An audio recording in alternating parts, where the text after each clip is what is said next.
जय हिंद दोस्तों। स्टडी ए प्लस में आपका स्वागत है। आज के इस सेशन में हम लोग बहुत कुछ जानेंगे आचार्य रामानुज के जीवन के बारे में। तो आइए आज के सेशन को शुरू करते हैं। आचार्य रामानुज भक्ति मार्ग को पूरे दुनिया में फैलाने में अपना महत्वपूर्ण योगदान दिए। और ऐसे तो देखा जाए भक्ति मार्ग का सबसे पहले शुरुआत भारत में आदि शंकराचार्य जी ने किए थे, किंतु यह आम जीवन के लिए उतने लाभदायी नहीं हो पाया।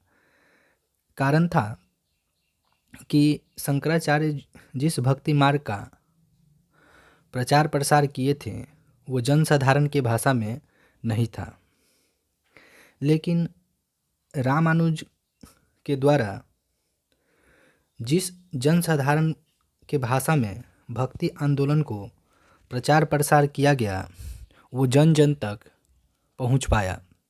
इसीलिए आज भारत के साथ साथ पूरे विश्व में रामानुज के द्वारा फैलाए गए भक्ति मार्ग का अनुसरण लोगों को पसंद आया। तो आज हम लोग इन्हीं के जीवन से संबंधित कुछ तथ्यों को समझने का कोशिश करते हैं और देखते हैं कि ये अपने जीवन में किस प्रकार भक्ति को आगे की ओर ले गए।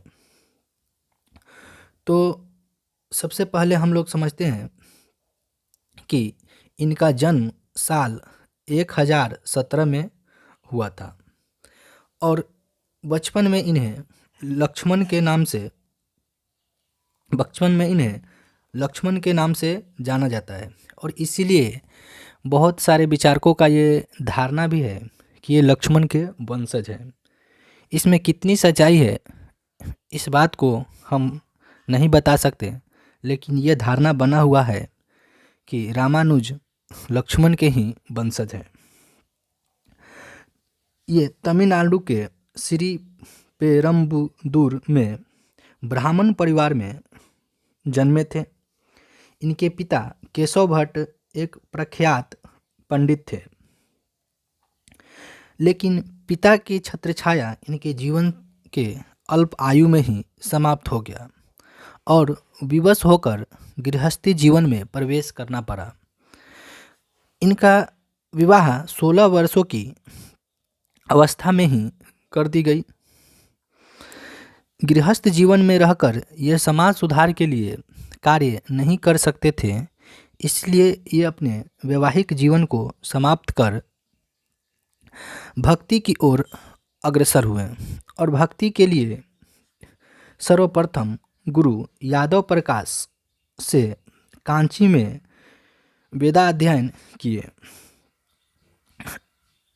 वेदाध्ययन के समय यादव प्रकाश जी से इनका हमेशा विवाद बना रहता था। गुरु के किसी भी आज्ञा को ये आंख बंद करके विश्वास नहीं करते थे। ये हमेशा सवाल को अपने गुरु को के सामने तर्कों के माध्यम से प्रस्तुत करते थे, जिससे यादव प्रकाश जी इनसे हमेशा खफा रहते थे।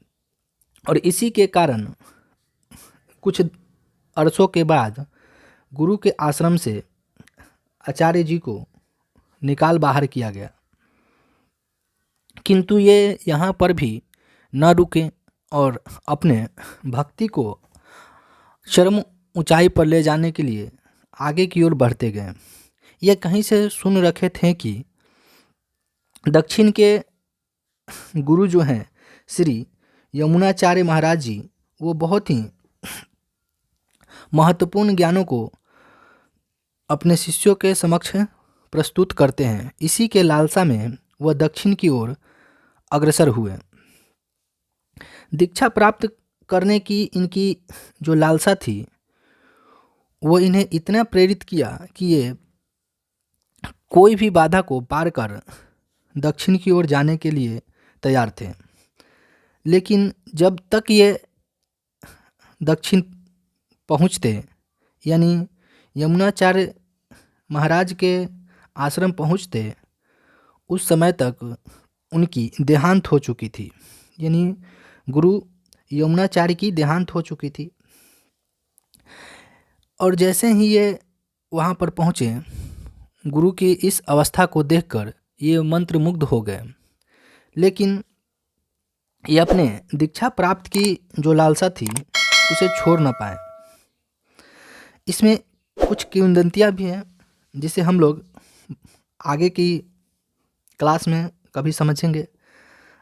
आज हम लोग देखते हैं कि दीक्षा प्राप्त की जो लालसा था इनके मन में, वो आगे की ओर भी प्रेरित होते रहा। इसलिए ये दूसरे गुरु गोष्ठीपूर्ण महाराज से दीक्षा प्राप्त किए और एक खास मंत्र का उच्चारण गोष्ठीपूर्ण महाराज ने इन्हें बताए थे, जो इस प्रकार था: ओम नमो नारायण मंत्र। इस मंत्र को जो भी व्यक्ति जप करता वो सारे सांसारिक बाधाओं से मुक्त होकर सीधे स्वर्ग पहुंच जाता। ये गोष्ठीपूर्ण महाराज जी का कहना था।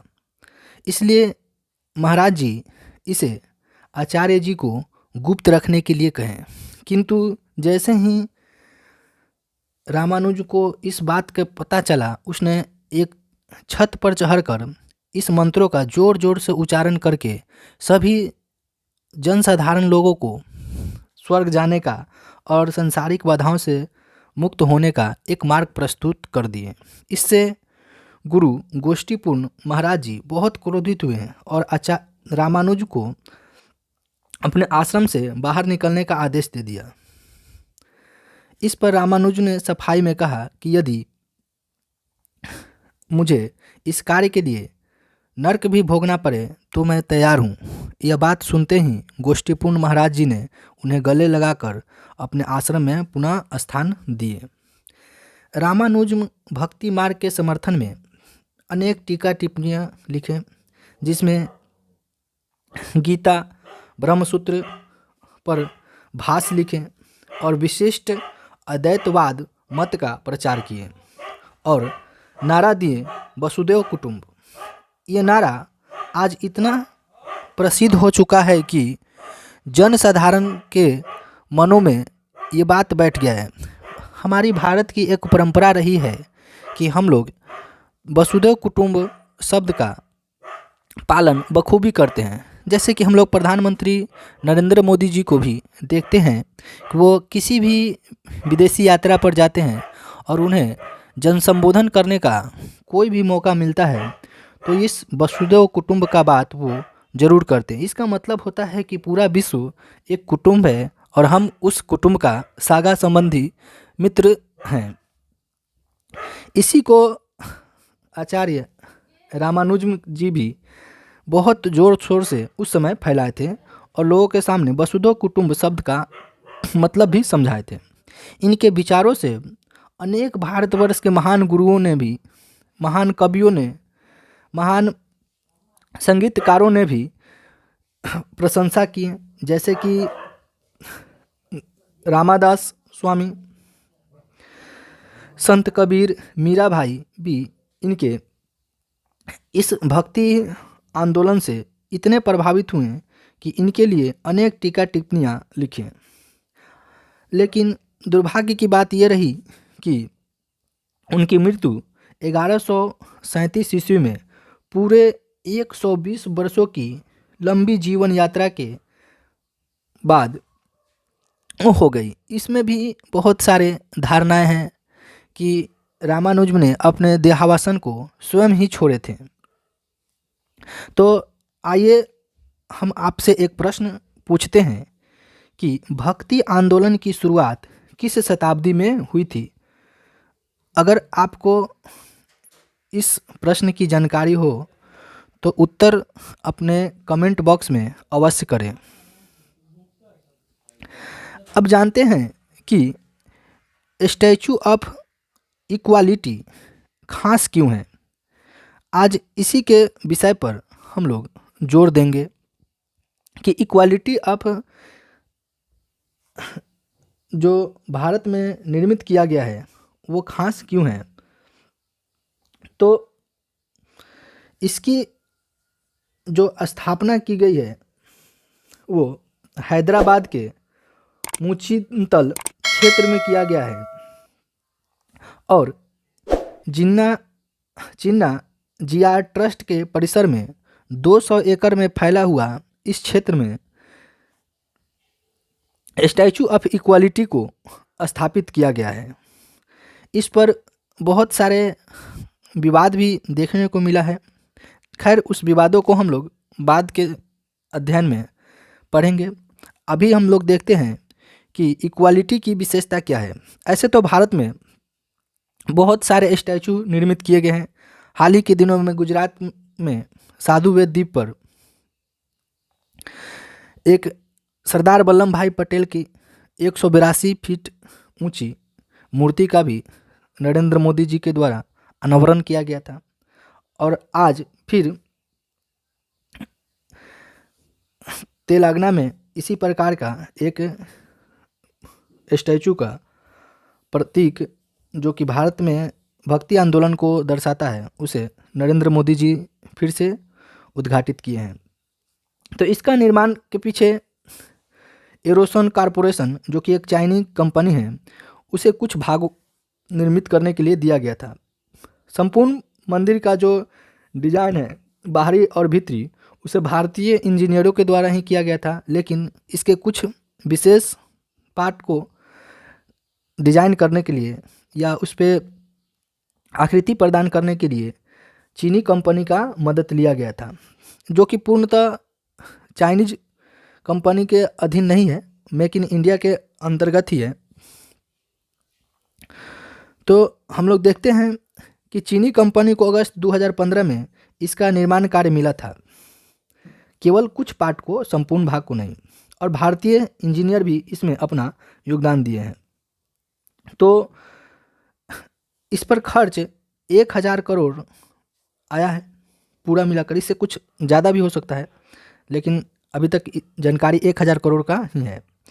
केवल 135 करोड़ मूर्ति के लिए आया है, यानी ये जो मूर्ति बना हुआ है ये 108 फीट है और कुल अगर नीचे से इसकी अगर ऊंचाई देखा जाए तो 216 फीट है।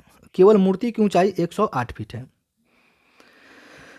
ऊंचाई, कुल ऊंचाई की बात की जाए तो 216 फीट, मीटर में 65.08 मीटर। निर्माण आरंभ इसका जो हुआ था 2 मई 2014 में हुआ था, जब कांग्रेस की सरकार थी।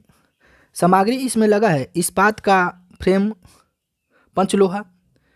इसमें 5 प्रकार के धातुओं का बहुभी इस्तेमाल किया गया है: सोना, चांदी, तांबा, पीतल और जस्ता। यह दुनिया की दूसरी सबसे बड़ा स्टैचू है, लेकिन यह सिटिंग स्टैचू है। रामानुजम स्मारक भी इसका नाम रखा गया है। इस स्मारक का प्रस्ताव श्री चिन्ना जीआर स्वामी जी द्वारा दिया गया था।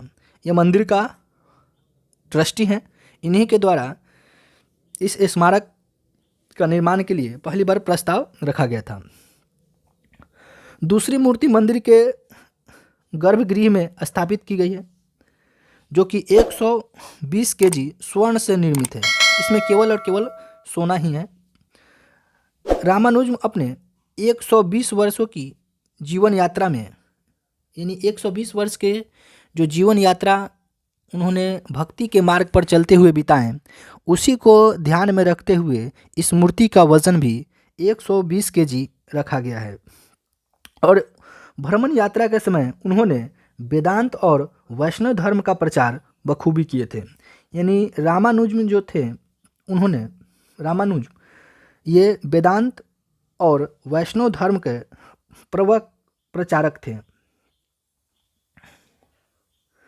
परिसर में एक 42 फीट लंबा म्यूजिकल फाउंटेन भी है। ये रहा म्यूजिकल फाउंटेन। और ये पूरे परिसर जो है 200 एकड़ में फैला हुआ है। पूरे परिसर की अगर बात किया जाए यहाँ से यहाँ तक, तो ये 200 एकड़ में फैला हुआ है। इसी के गर्भगृह में 120 केजी का रामानुजम का स्वर्ण से निर्मित मूर्ति है। इसी के अंदर में सभी मूर्तियों का स्थापित किया गया है। अब हम लोग देखते हैं कि रामानुजम शताब्दी समारोह किस प्रकार से मनाया गया। तो इनका जन्म हम लोग पहले ही देख चुके थे कि 1017 में हुआ था और 2017 में 1000 साल पूरा हो चुका है। तो 1000वीं जयंती के उत्सव पर तेलंगाना यानी हैदराबाद में 2 फरवरी से समारोह का आयोजन किया गया। यानी जो समारोह था उसका आयोजन 2 फरवरी से किया गया और यह 13 फरवरी तक चलेगा। प्रधानमंत्री मोदी द्वारा 5 फरवरी को हैदराबाद में इस परिसर का यानी जो 200 एकड़ में फैला हुआ परिसर है उसका उद्घाटन किया गया और 13 फरवरी को राष्ट्रपति गर्भगृह के में जो मूर्ति रखी हुई है 120 केजी सोने की, उसका उद्घाटन करेंगे 13 फरवरी को। तो ये रहा कुछ जानकारियाँ भक्ति से जुड़े हुए, रामानुजम के जीवन से जुड़े हुए।